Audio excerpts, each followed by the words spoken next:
Dans les brumes du temps premier, un homme marcha presque 1000 années sur cette terre. Mathusalem, fils d'Enoch qui ne connut jamais la mort. Non seulement il vécut plus longtemps que tout être humain, mais son nom portait une prophétie terrible.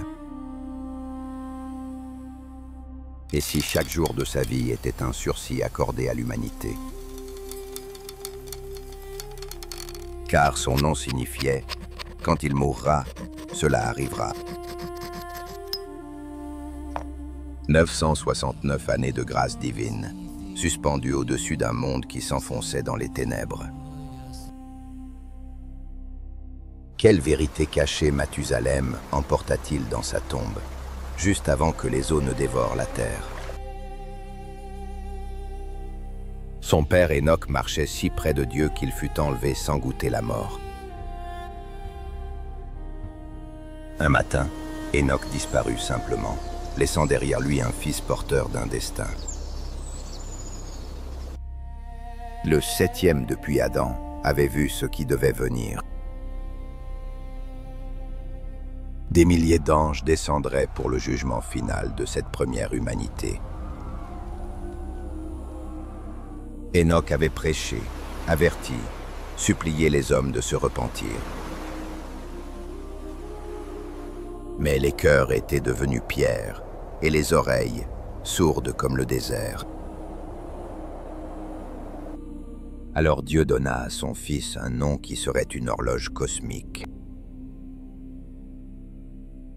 Chaque anniversaire de Mathusalem était un battement de cœur avant la tempête. Pendant ce temps, le monde continuait sa danse vers l'abîme. Les Néphilim, géants nés de l'union interdite, marchaient parmi les hommes. Leur force était légendaire, leur cruauté sans limite. Ils étaient adorés comme des dieux, craints comme des démons. La violence coulait dans les rues comme une rivière de sang invisible. Chaque pensée du cœur humain n'était que mal, continuellement. Comment une telle obscurité avait-elle pu envahir la création parfaite? Partagez-vous cette question. L'humanité peut-elle tomber si bas aujourd'hui? Dans cette noirceur absolue, un homme resta juste. Noé, petit-fils de Mathusalem, marchait avec Dieu dans un monde sans Dieu. Il entendait les avertissements de son grand-père vieillissant. Il voyait les signes dans le ciel et sentait le jugement approcher. Un jour, Dieu parla directement à Noé. « Construis une arche de bois de gopher, car je vais effacer cette création corrompue. 120 années pour bâtir un navire sur la terre sèche. 120 années de moqueries, de rires, d'insultes quotidiennes. Les voisins venaient voir le fou qui construisait un bateau dans le désert. Ils buvaient, festoyaient, se mariaient comme si demain n'existait pas. Le matérialisme avait aveuglé leurs yeux spirituels. Ils achetaient, vendaient, bâtissaient leurs empires de poussière. Pendant ce temps, Mathusalem vieillissait, chaque jour un grain de sable dans le sablier divin. Ses rides racontaient l'histoire de 9 siècles de patience céleste. Il avait vu naître des civilisations et mourir des empires. Il se souvenait d'Adam, le premier homme, qui lui avait raconté le jardin perdu. Cette mémoire vivante portait le poids de toute l'histoire humaine. Mais surtout, Il portait le secret de sa propre mort imminente. Savait-il que son dernier souffle déclencherait le déluge? Les années passaient comme des ombres sur le cadran solaire de l'éternité. L'arche grandissait, planche par planche, clou par clou. Non seulement Noé construisait un navire, mais il prêchait la repentance. « Justice !» criait-il aux foules moqueuses qui venaient le ridiculiser. Le jugement arrive comme un voleur dans la nuit. Mais leurs cœurs étaient devenus imperméables comme la poix sur l'arche. Et si Dieu attendait vraiment le dernier instant possible pour agir? Mathusalem atteignit 968 ans. Son corps frêle tremblait sous le poids des siècles. Dans ses yeux brillait encore la lumière de celui qui avait connu le commencement. Il regardait son petit-fils Noé terminer l'œuvre monumentale. L'arche se dressait maintenant, montagne de bois défiant la logique humaine. Les animaux commencèrent à arriver, guidés par une force invisible. 2 par 2, 7 par 7 pour les purs, ils montaient dans le navire. Les moqueurs devinrent silencieux, troublés par ce spectacle surnaturel. Pensez-vous que certains commencèrent à douter de leur certitude? Mathusalem sentit son heure approcher comme l'ombre du soir. Il posa sa main ridée sur l'épaule de Noé. Mon temps s'achève, et avec lui celui de ce monde.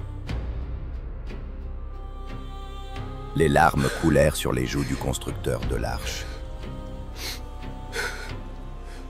Grand-père portait en lui la mémoire de 1000 ans d'humanité. Cette nuit-là, Mathusalem s'endormit pour la dernière fois. 969 années s'éteignirent comme une chandelle dans le vent. Le lendemain matin, le ciel devint noir comme un linceul. Les sources du grand abîme jaillirent avec une violence inimaginable. Les écluses des cieux s'ouvrirent, déversant des cataractes infinies. La pluie tomba comme des marteaux liquides sur la terre condamnée. Les moqueurs coururent vers l'arche, griffant le bois de leurs ongles ensanglantés. Mais la porte était scellée par la main même de Dieu. 40 jours et 40 nuits, l'eau monta, engloutissant tout. Les plus hautes montagnes disparurent sous 15 coudées d'eau. Tout ce qui respirait sur la terre sèche périt dans ce baptême de jugement. Seule l'arche flottait, fragile espoir sur l'océan de la colère divine. À l'intérieur, 8 âmes et la semence de toute vie future. Quelle leçon terrible nous enseigne cette histoire pour notre temps? Nous vivons aussi dans les jours de Mathusalem. Les moqueurs abondent, ridiculisant la promesse du retour. Où est cette promesse? Disent-ils. Tout continue comme depuis le commencement. Ils oublient volontairement que le monde d'alors périt par l'eau. Le monde présent est réservé pour un jugement de feu. Mais Dieu patiente encore, ne voulant qu'aucun ne périsse. Chaque jour de grâce est un jour de plus pour se tourner vers la lumière. Croyez-vous que nous approchons de la fin de cette patience divine? Comme au temps de Noé, les gens mangent, boivent, se marient. Le matérialisme a envahi même les cœurs qui se disent croyants. Nous construisons, achetons, vendons, comme si l'éternité n'existait pas. Mais le Fils de l'homme viendra, comme un éclair traverse le ciel.